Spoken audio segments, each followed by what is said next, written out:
Speech-language pathologists have known the benefits of using sign language for a long time in helping children with language disorders learn to communicate.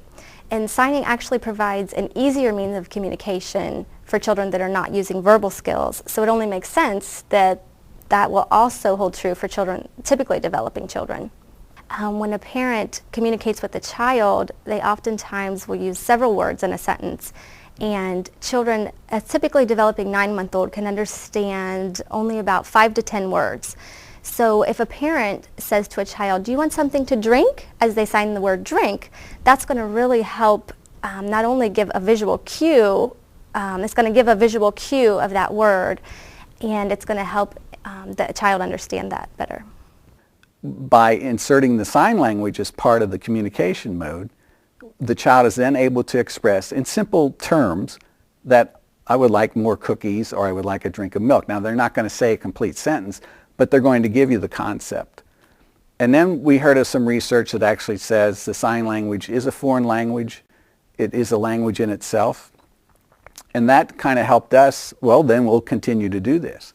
And what we found with the hearing child is those children using the sign language develop the English language and auditory language actually earlier than the other children.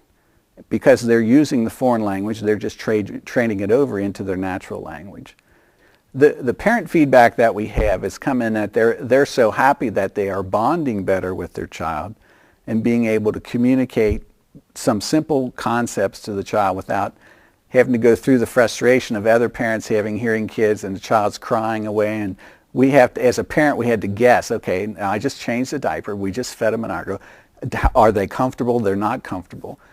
With the child having the sign language, the child is able to at least sign a very simple concept that I want to move over there by the TV, not that they'd say over there by the TV, but pointing and then showing that they want to look at the book or they want the dog, the puppet, or whatever it is that's there.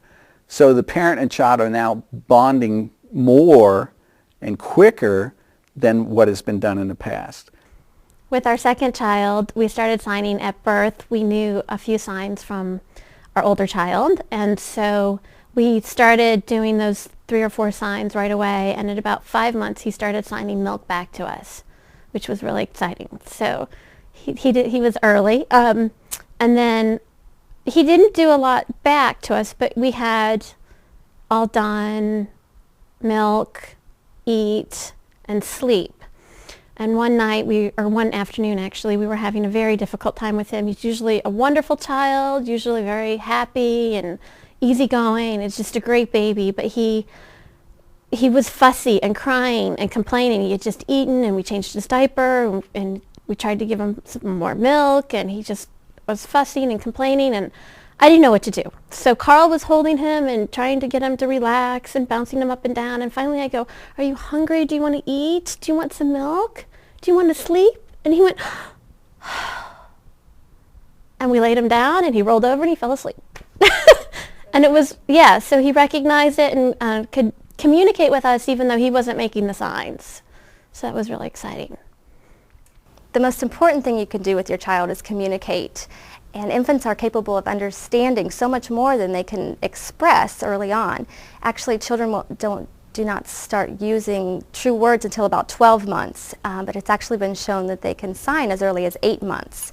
So signing with your child is only going to allow you to understand their thoughts and feelings that much earlier than waiting for those first words. Signing has been special for our family and with the siblings in particular, in that Paul can communicate with Ben and understand what he's saying. They were wrestling on the floor the other night, and Ben did stop. Paul knew what to do, and without that type of communication, that wouldn't have taken place. Ben might have acted out in a different way. He might have bit Paul, or he would have been more aggressive towards Paul. Being able not to speak the word stop, he was able to visualize to Paul what he wanted and get his point across very well. Sign language helps with comprehension, and more specifically with abstract concepts and learning and visualizing, putting a visual to that abstract concept, and helps total comprehension, with total communication. A few examples of where signing has helped us with comprehension of abstract concepts. Example of more drink, more of what. Ben can show us with signing more, so we know he wants more of something. And also the same thing with help. Instead of grunting or acting out, Ben can demonstrate to us by signing the word help. Help with what, Ben? Help with what? And he can show his brother, his teachers, his peers what he needs help with, as opposed to acting out, being aggressive, or completely shutting down and not being able to communicate at all. He can communicate with his signs. And signing is fun. Teachers and children enjoy doing signing together. They enjoy doing entire songs in sign language. I know of families who spend their entire dinner time signing to each other. It really is a fun way to communicate. It's a great way to build stronger relationships, and we're always looking for ways to build stronger relationships with children.